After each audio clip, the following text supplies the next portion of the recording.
And I think you can yourself be a small vector of change if you approach discussions on social media, for instance, with a mindset of saying, okay, I'm not going into this debate or discussion to win.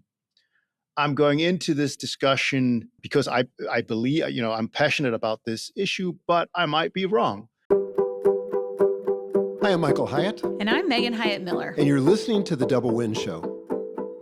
We are super excited to share our recent conversation with Jacob Mchangama, who is the founder and executive director of the Future of Free Speech, which is an independent, nonpartisan think tank based here in Nashville at Vanderbilt University. He's a research professor at Vanderbilt and a senior fellow at Foundation for Individual Rights and Expression. He's the author of Free Speech, A History from Socrates to Social Media, and has a new book coming out called The Future of Free Speech. His work explores how societies sustain open inquiry and disagreement without sliding into fear, coercion, or fragmentation. Now, we feel like this conversation is particularly relevant right now. And that's because as advocates for human flourishing, which is something we know you care about, we care about as we're advocating for the double win, winning at work and succeeding at life, that presumes that you have real relationships in your life. And real relationships require that we have real conversations with people. But right now, that feels harder than ever. Oftentimes, because there's such pervasive divisiveness and polarization, particularly in the US, but in many places around the world, it can feel like our disagreements are actually dangerous to our relationship. And we either have our conversations with the people we love most blow up, or we avoid real conversations altogether. Regardless, it's kind of a mess. And it's something that's getting in the way of our human flourishing. And so Jacob today is going to help us think about habits that we can cultivate for how we engage with one another in our conversations that allow us to talk through our disagreements in a healthy way instead of just around them or avoiding them altogether. So let's get into our conversation with Jacob. Jacob, welcome to the show. Thank you so much. So glad to have you. Delighted to be here. It's an honor. Okay, well, we have so many questions. This is going to be, I think, a really fun and interesting conversation, but let's kind of start at the beginning. So you grew up in Denmark and you went from kind of this quiet, homogenous culture that, was your reality growing up to being in the center as a Dane of this global controversy over cartoons. What did that teach you about what happens when people with very different assumptions suddenly have to share a space with each other?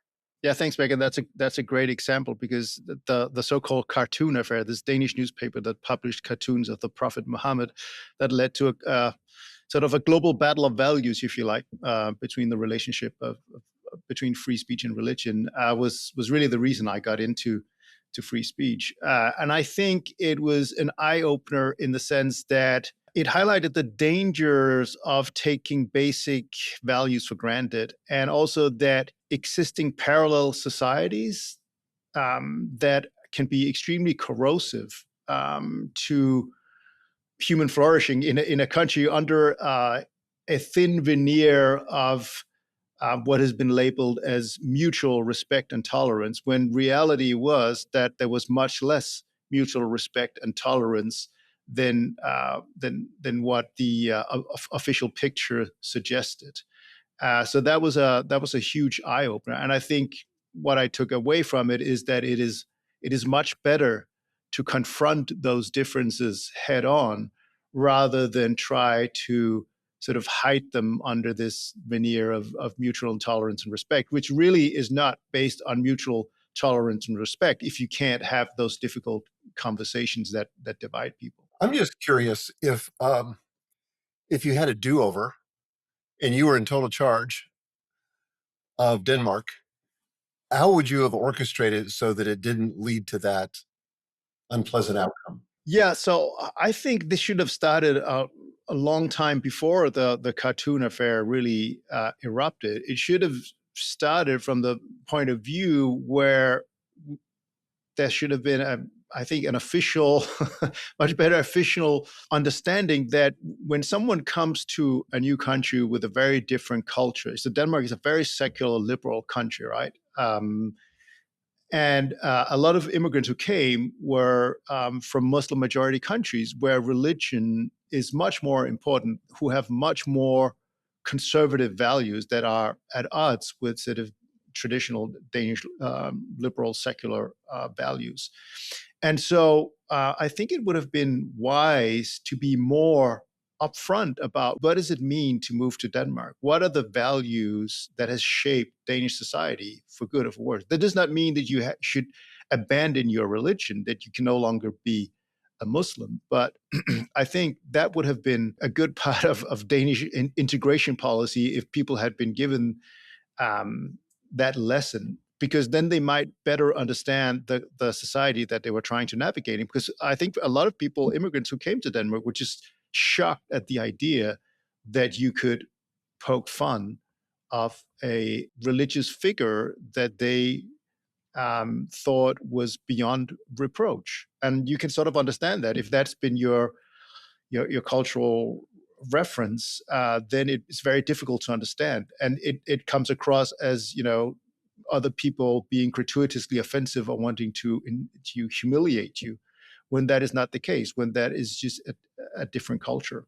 I think probably a lot of us just listening to what you said could imagine the frame about that not being what was happening in Denmark, but what's happened in our own families or our Thanksgiving tables or our conference tables or wherever, right? That those same dynamics can be in play at a national level, Yeah. at a global level, at a dinner table level, and I think a lot of people feel right now, I think us included, just the incredible tension around having conversations about things that feel like they really matter with people that we dearly love who do not agree with us. Yeah. And that tension is just whew, it's a lot. I can feel it in my body as I'm even talking about it, just this the stress and the anxiety that a lot of us feel around those things. And I know you talk a lot about this idea between having wisdom as we think about the words that we speak, our speech,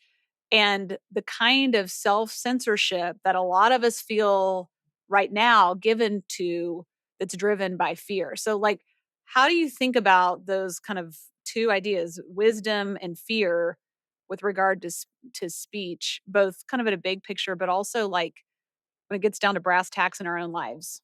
Yeah, I think you're absolutely right about this moment in America. I think one of the most frequent things that I hear from people is that we just don't talk about politics anymore. So you can have people, with their colleagues, family, maybe even some friends, where they just it maybe it's not necessarily that it has been an officially articulated position. It's just that we're just not going into that territory because it just becomes too draining and exhausting, and too divisive. So therefore, it's sort of an unstated thing that we'll talk about other things. We'll talk about sports, maybe, or things, other things than politics, or sort of hot button culture war issues that divide a lot of Americans right now. And I think it's useful to distinguish between different types of self-censorship. I think it would be very, very difficult to have meaningful human relations if all of us just said whatever we thought at any given time, whatever thought popped into your head, right? I think there's very good reasons to self-censor for that. Like, you can imagine, like, if you walked into an elevator with a group of strangers and you looked around and instead of just thinking what you were thinking, you just said, commented on, people's appearance and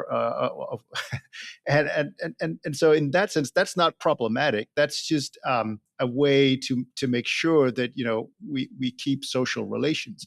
But when you self-censor about issues that are deeply meaningful to you, issues that affect society as a whole, when you think that you cannot speak out on an issue where you think someone that you're close to is wrong, and where it would be normal for you to try and say, well, what makes you think that? I actually think this is wrong. That, I think, becomes much more problematic, because then it breeds loneliness. I think if you can't be forthright and open with the people that you spend most of your living hours with, and then if you can only be very forthright about certain issues with a group of people who are completely like-minded, then that might also be self-radicalizing in a way, because then, whether you're a liberal or conservative, then when you get, with your little gang of friends who think the same thing, you might sort of be self-radicalizing. The views that you had might be more extreme on one particular topic than before, because there's no meaningful pushback. You don't have that conversation with your colleague who has a slightly different take on it, because you're afraid to have those open conversations. And at a meta level, at a societal level, I think it is likely to undermine the culture of free speech and tolerance that is ultimately necessary for free speech to survive and thrive in a society. So in that sense, I think it's a very unfortunate development. I sometimes feel like trying to recover civil discourse is a little bit like, I don't know, in search of the Holy Grail.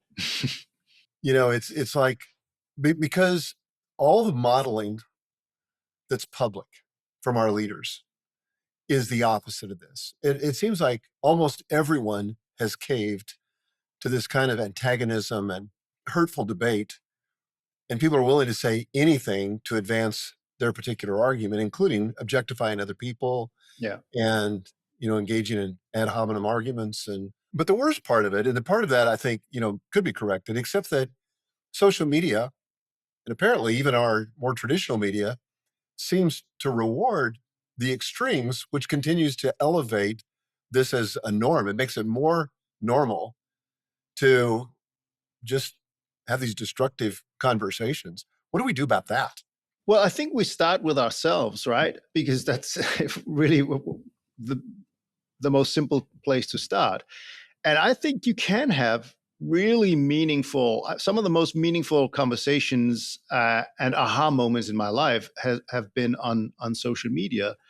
And I think you can yourself be a small vector of change if you approach discussions on social media, for instance, with a mindset of saying, okay, I'm not going into this debate or discussion to win.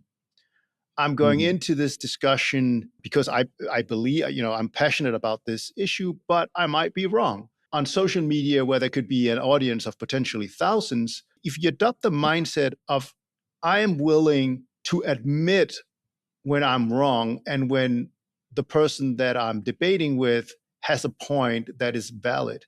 And what you will often see is the mindset of the other person also changes. And they say, oh, you're not here to, this is not a verbal fist fight where it's about winning. This is actually about having a meaningful conversation. And you'll see that the structure of the conversation suddenly becomes much more interesting. And then suddenly it can have this tendency of going from bad faith to good faith.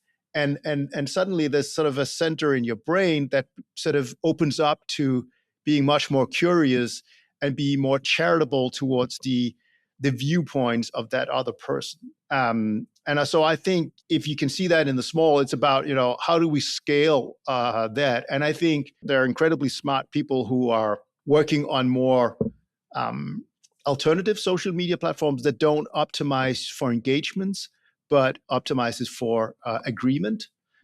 So that is a potential where you can sort of, from a design perspective, maybe help shape more civil discourse. Of course, I think it's important to also say that there never was and there never will be this nirvana of where public discourse is always agreeable and where everything is a Socratic discussion. Our species is tribal. I think that will always be with us. So we shouldn't expect to have like a perfect social media environment, or discourse that is always shaped by these principles that I just mentioned. But I think we can make a difference, and I think it's really meaningful when it happens, and that incentivizes you to try and do that more consistently, even though we'll all fail at times, just because we're also very emotional as human beings, right? Jakob, I'd love to get your thoughts on why things feel so threatening now. I certainly there have been other very contentious periods of history for most of us in our living adult memory. We're at a real apex kind of moment, not for all of history, but in our own personal history. I was thinking this morning as I was thinking about our conversation and preparing about a book I read years ago by Rabbi Jonathan Sachs from the UK, who has done a lot of work on the idea of the common good. And that, part of what causes societies to cohere is a shared understanding and commitment to the idea of a common good, that allows for lots of diversity of perspectives. It doesn't require that we sort of have a homogenous view of everything. I don't know if you think that's part of it. Like why does, there's something that feels existential right now when we have these disagreements. I feel it in myself. Mm-hmm. Uh, that's surprising to me that how existential it feels. And I know I'm not alone in that. So what do you think's going on? So I think it's probably a number of contributing factors. Trust has been in decline even before social media, in America in particular. So trust in the traditional institutions that sort of mediated the public sphere, but also in politicians. So it's educational institutions and so on. Then I think your conception of the shared good is more difficult to apply on social media, where you can be in conversations with strangers that you've never met. You can be in conversations with people who are completely anonymous, and also because a lot of the people who are the most active on social media are not really representative of society as a whole. That it tends to be those who care most about politics, those who are the most partisan, and maybe even people who have the most narcissistic tendencies. And therefore, if they sort of shape conversations, it might give those of us who hopefully do not share those characteristics, but sort of the more passive audience, a skewed perception of the public discourse. If you think that X or Twitter is representative of American society as a whole, then you're likely to think, oh my God, we're doomed. But it's not, thankfully. Good point. It's not. Most people are not part of the very online subset of the population who exhibit certain pathological tendencies online. Then I also think that identity plays a huge role. I think we're at a time where political beliefs, but also beliefs about the big sort of cultural themes that dominate public discourse are wound up with identity, and so it becomes difficult to distinguish criticism of a political position from criticism of yourself and your identity. And I think being able to distinguish between those things is hugely important. The Buddha, some 2,500 years ago, talked about how anger has a honeyed tip but poisoned roots. Giving into anger and the polarization feels really good in the moment, but it has poisoned roots, so it's deeply corrosive. So, and if you're able to sort of separate, uh, the identifying with criticism or what is being said on a given topic, I think you can maybe sever public discourse from the poisoned roots.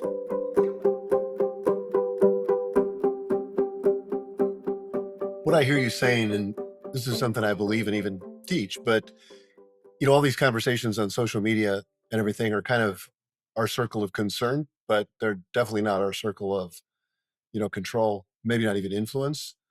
But where we do have influence is in our family relationships, our relationships with our friends and our neighbors and our local communities.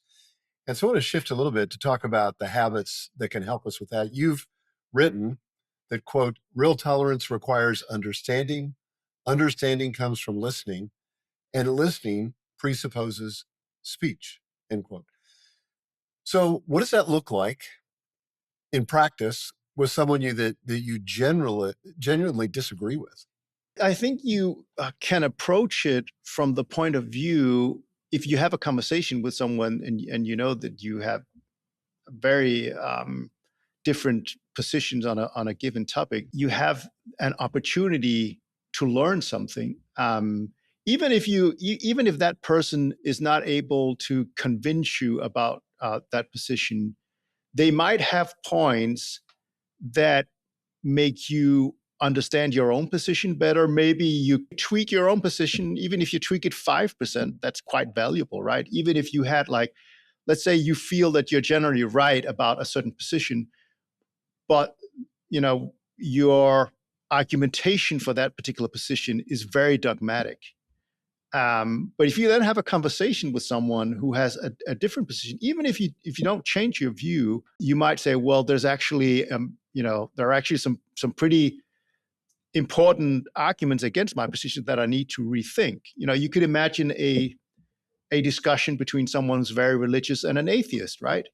That could be potentially a very polarizing discussion, but it could also be a very interesting one, right? And where neither the atheist nor the religious person comes away abandoning their position, but sort of saying, okay, yeah, okay, there are things here that I learned, things here that make me appreciate why persons. The atheist might have gone into a conversation with someone who's very religious, saying, "Oh, all religious people are superstitious fools," and then they might have a conversation with someone who's very religious, who's very thoughtful, and gives them uh, reasons for why they have those profound religious beliefs. And the atheist might come away saying, "Well, I'm still not convinced that God is real, but I was impressed with the positions that someone who was very Christian or Muslim or whatever had for stating their beliefs." I think that has real value, right?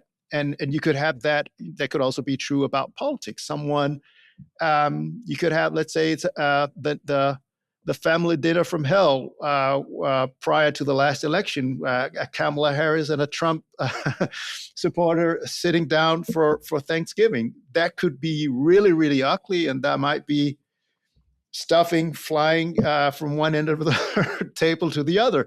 But it also could be an opportunity for a discussion where, someone says, well, okay, I'm still very, very, very opposed to your candidate of choice, but I understand where you're coming from. I can see why you decide to vote for that person, even if I still very much disagree. So you could validate the person without validating the argument. That's tough. If you allow yourself to be in the mindset, again, as I said before, of I'm not entering this discussion in order to win. I'm entering this discussion because it's a topic that I strongly, that I'm passionate about. I have certain beliefs, but I am willing to change my mind. I am very cognizant about the fact that I am not omniscient. I am a human being with very limited knowledge. And just about every person that you meet will have some kind of experience of some kind of knowledge that you don't have. And if you are willing to tap into that, you can come away from a conversation with something that is really valuable to you, even if it doesn't change your fundamental beliefs about certain things. And also coming away from conversations and dialogues without the need of having one of sort of owning the other person as sort of is part of online culture where it's really about winning the discussion. You're right. That's kind of the holy grail. If we could if we could manage to do that, it would change a lot, I Yeah. think. One of the things I was thinking about this morning, again, as I was kind of preparing for this, is at the personal level, where the idea of boundaries comes in, like where a conversation, like imagine the same conversation you were just talking about, and in one scenario that conversation can potentially deepen the relationship. It certainly could make the individual people in the conversation refine their arguments and have sort of intellectual benefits, but hopefully even relational benefits of understanding. That can go deeper. We have also all been in conversations that were damaging to us, emotionally, psychologically. That the relationship was in worse shape at the end of the conversation than it was at the beginning, and that real damage was done. And so I'm curious, um, as a free speech advocate, at a personal level, how do you think about boundaries? And really, what I mean is safety. Like, how do we create some semblance of psychological safety and not sort of abandon ourselves to being maybe victimized in a conversation, for just lack of a less extreme way to say it, and also not infantilize ourselves. I mean, there's just like a lot of tensions wrapped up in that. Yeah. But I think people feel this sense of, I would like my conversations to have the potential to make my relationships with people I disagree with deeper, but I also don't want to get hurt all the time. And Yeah. so how do we reconcile those two things? Yeah. So I think, if you strive to live up to those ideas that I outlined before on your own part, Mhm. and you start out with that, but if your interlocutor does not is not interested in going down that same route in order to making it more productive, and you give them the benefit of the doubt, if they then consistently only try to denigrate you, then you're not under no obligation to continue with Yeah. that conversation. It's not like free speech does not mean that you have an obligation to listen to anyone at any given time. And so you can have these ideals that you try to uphold, knowing that you'll probably be upholding them imperfectly. But if that's sort of generally your outlook, but whoever you're in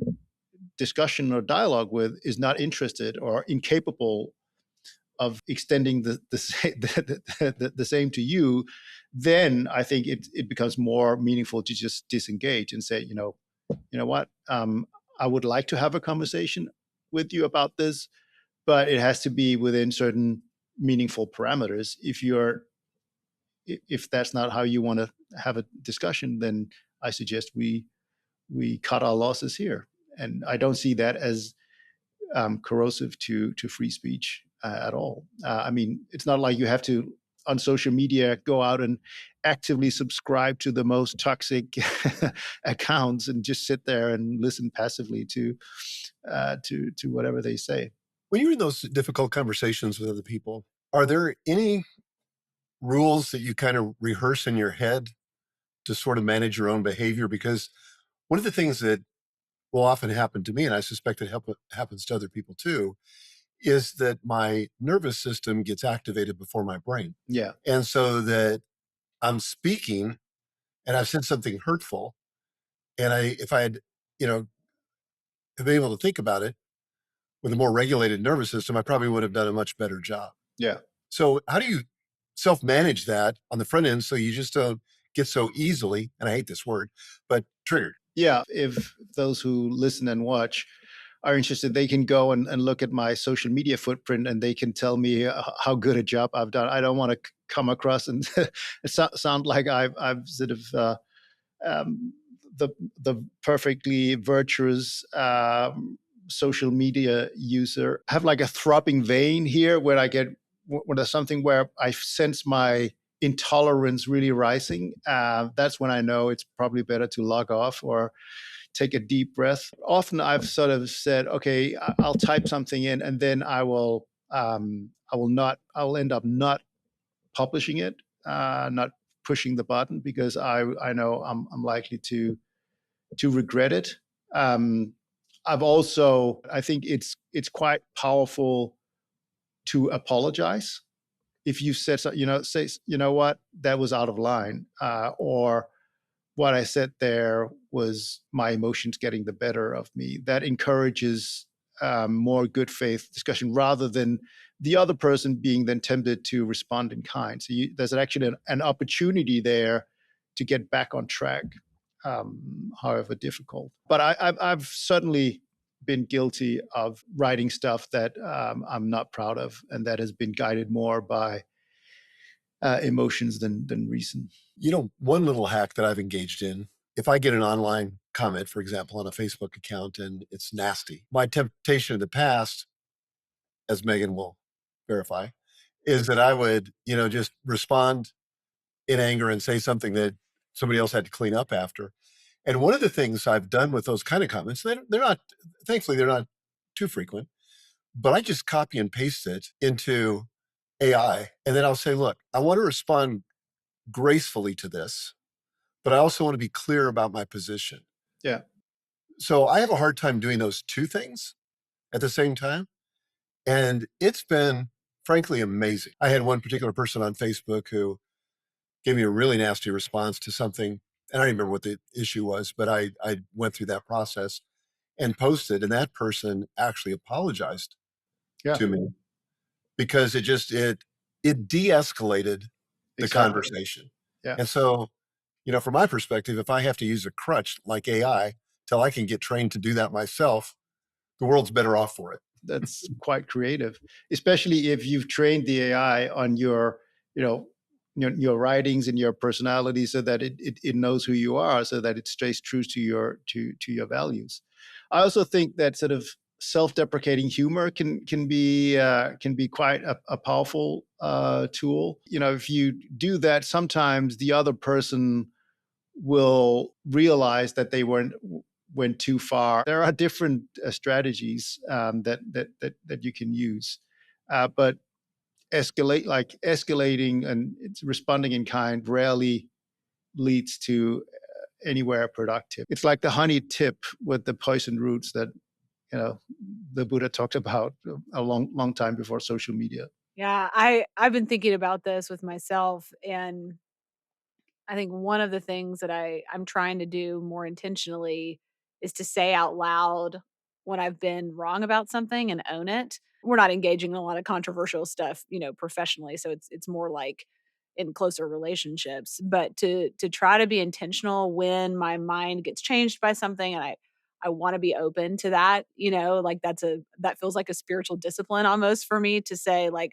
I'm going to be intentional about being open to being wrong, and then when I am, say I was wrong about that, and here's what I changed my mind, why I changed my mind or whatever. For me, that feels important. I think we need more of that. Like, that's what I would like to see other people do in the world is to say, I thought that was right, but then the more I thought about it or had whatever experience, I realized that was really wrong. Or maybe not, maybe it wasn't even really wrong. Maybe it was just like in some nuanced way off base. And I think it's helpful. The more when we have to always be right, or we always have to be totally wrong, and our, like you were saying earlier, our identity is wrapped up in that to the point that we can never say we're wrong, or we can never say that we made a mistake.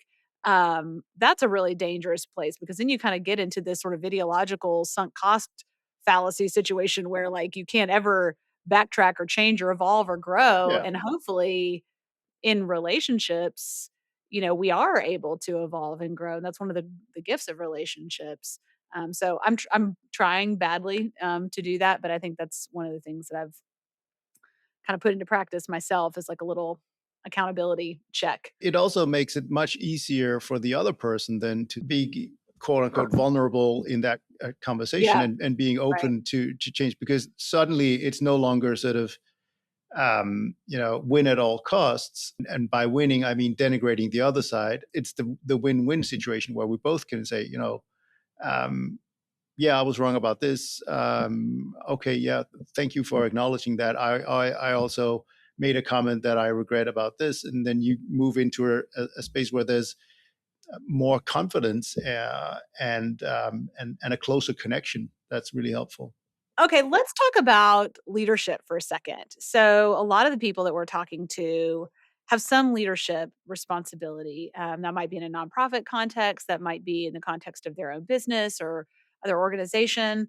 Um, but certainly, we all have leadership in our lives, even if it's kind of, informal. But when we're in a context where, maybe we're in a workplace and everything's so contentious, and consequently we can just have these surface relationships, rather than going deep. How do we create a culture within our organizations where we can have honest disagreement, but the relationships can remain intact? So I guess really what I'm asking you is to take what we've talked about now and now apply it at scale, Yeah. where you've got 10 or 20 or 100 or 500 people in a context, and we're trying to do this. Yeah, it's been really interesting for me to move as a CEO from Denmark to the United States, because obviously work culture is quite different. In Denmark, it's typically a very flat, non-hierarchical structure that is not the same in the U.S., where there's more, in my experience, but people are more deferential towards the boss, for instance. Whereas, in Denmark, there's not. I mean, obviously, someone has the ultimate responsibility and so on. There are hierarchies and stuff, but it's much more flat and non-hierarchical. And I think I have not really known any other way. So I think the way that I try to manage here, and please have my employees, colleagues,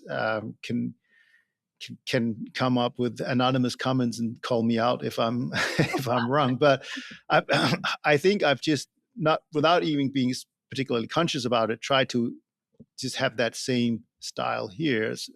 For instance, many of my colleagues here were not used to having lunch together where we all meet around the table and have lunch together. That was very alien to them. Whereas that's something that I've always done, and where you can have, where everyone from the intern to the CEO just sit around and we can have a conversation about things. And also, no one needs to call me boss or sir or anything like that. So in that sense, I think that I hope that people in my organization feel more confident about being open and also coming up with criticisms about things. I've certainly, when we've done sort of retreats, encouraged, where we've had these processes. I think last year we went somewhere and we really wanted to be very more precise about our mission and vision. And again, that was an exercise that involved everyone, in a setting where anyone had the opportunity to speak out. I think that's extremely valuable. Obviously, this is also a relatively small organization. It's a very value-based organization, so that might be different from a much bigger one. That's been my experience. I would not want to be the CEO of an organization where my employees do not feel confident in telling me if they think something that even a strategic decision or something is wrong. Obviously, at the end of the day, someone's got to make a decision, but then it's also up to me to justify why I might stick with the decision. Ultimately, the decision-making process just becomes better because there are a lot of things that I don't know. And I have a group of smart people, deeply committed people who care about the mission and vision of this organization. And so I want them to contribute. And that also means pointing out my potential blind spots. And they certainly are there. Do you think it's ever legitimate in a context like before the last election or during the pandemic when policy was hotly debated, where as a leader, you just say, look, we're not going to talk about that at work because it's disruptive and it's a drag on our productivity. And if you want to have those conversations elsewhere, we encourage it, but not here. Is that legitimate, or do you think that's... I think that also depends on the size of the organization. But I could imagine that might be appropriate in some organizations. I've not had to do it here. Maybe that's in the DNA of an organization that is committed to free speech. But we do self-censor in certain ways. Now, I think it would be inappropriate for me as the boss, if someone, when we sit around and have lunch, if someone says something about, their political views or religious views or whatever, and I was just to say that's flat out wrong, you shouldn't believe that, that would not be constructive for the CEO to do that. But where we are now, I feel we can have candid discussions. But then again, we also do not. So I would never. I never comment, for instance, on social media on broader political issues, just because I don't think that would undermine the credibility of the organization. And the same thing with my employees. Even though our mission and vision is to create a resilient culture of free speech, that means that we have to stay silent on certain topics, because otherwise we would lose credibility in the eyes of the public. So that's counterintuitive, but I think important.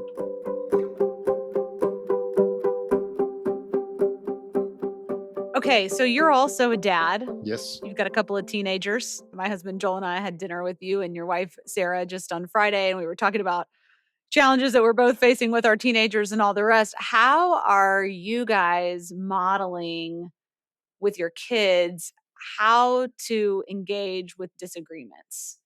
We're failing. It's really hard, right?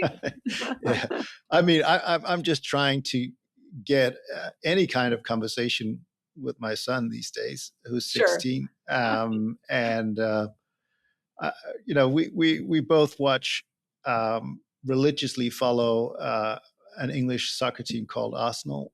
So we get up very early. That's sort of our main quality time together these days. But in general, he's not very interested. But then there are times when, he's interested in history. He's also intellectually curious. So there are sort of little windows where we do have these kinds of conversations. One thing that I am concerned about, and this I think is maybe particularly relevant to teenage girls, is that there's a strong sense that they have to conform, that I think is being reinforced by social media.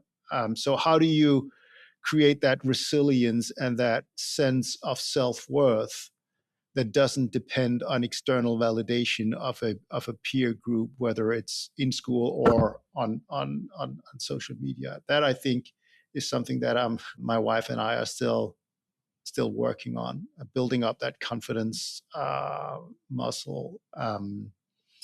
And I can't say that we've succeeded, but I think that's really important to grapple with, and something where you need to have some difficult conversations with your children. The problem is that, I haven't cracked the code for how you have long engaged discussions with teenagers, when very often they just roll their eyes and think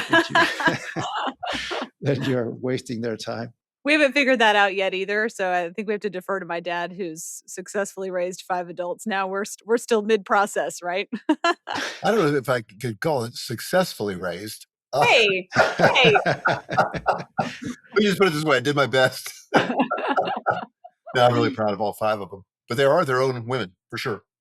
Okay, well, as we are kind of wrapping up our conversation, Jacob, I'd love to hear you just kind of reflect on, if we could fast forward, it's 20 years from now, and as a culture, particularly in the US, maybe in the Western world at large, we've learned how to talk through our disagreements with tolerance, with respect, rather than around them or shutting them down.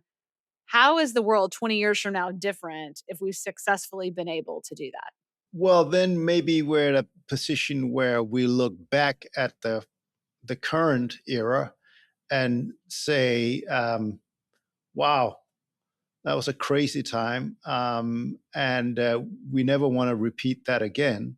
And here are the main lessons that we can draw from that, and that we've implemented into, education, into civic life, into professional life, into political reforms, into reforms of public discourse. That would be the sweet spot. But again, I'm an anti-utopian, so I don't think that, I think we can definitely get to a better place than where we are right now. But we're probably we're not going to get to this place where there will never be polarization and there will never be bad faith arguments and so on. But I mean, when you think about the consequences of the printing press, for instance, right? That led to brutal persecution, to religious wars, and so on. And you could have been forgiven if you lived through that, to like if you were in the 1530s of having said, well, that was the worst invention ever, um, because my family was just wiped out.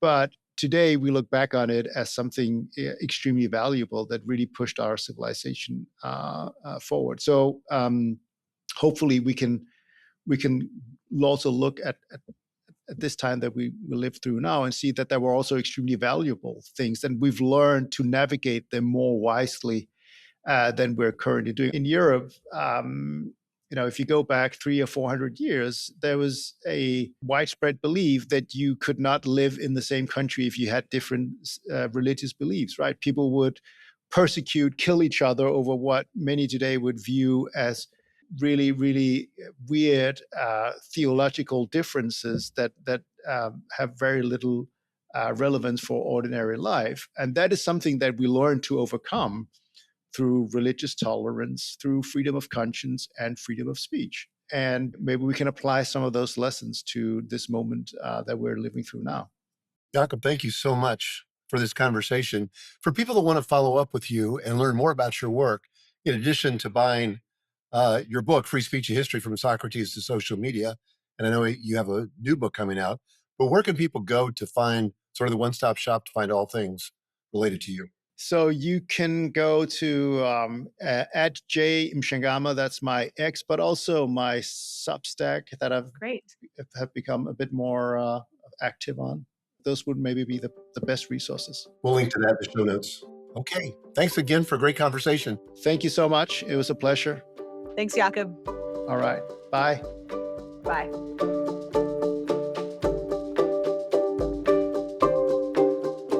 So, Megan, what were your takeaways from that conversation? Well, I really appreciated Jacob's perspective. It made me realize that I'm not alone in feeling like talking with the people I love, the people kind of in my real day-to-day life is harder than it's ever been. That's an experience that we're all having to greater and lesser degrees.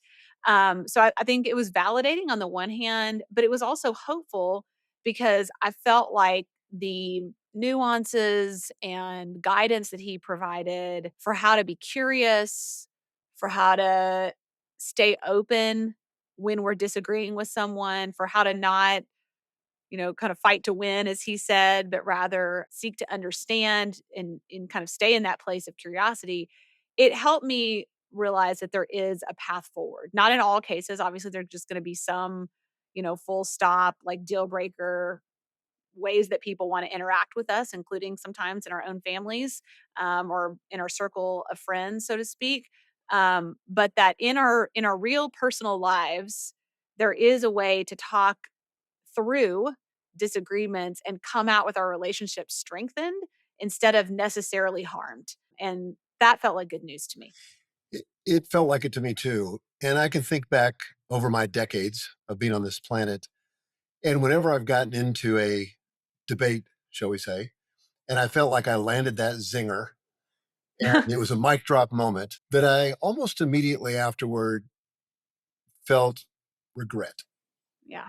And I think in conversations where I've been able to not pull any punches, but be respectful and listen as much as I talked, that I left those conversations feeling really good, not only about my participation in the conversation, but hopefully how the other person felt when they left. And I think sometimes we lose sight of that. Yeah. And the worst possible outcome, and we've probably all had these relationships with people where, we left the conversation feeling diminished in some way, maybe feeling like we weren't as smart or we weren't as, as articulate as the other person. And we just didn't feel good about it. And it didn't draw us together. It didn't make us want to get with that other person again.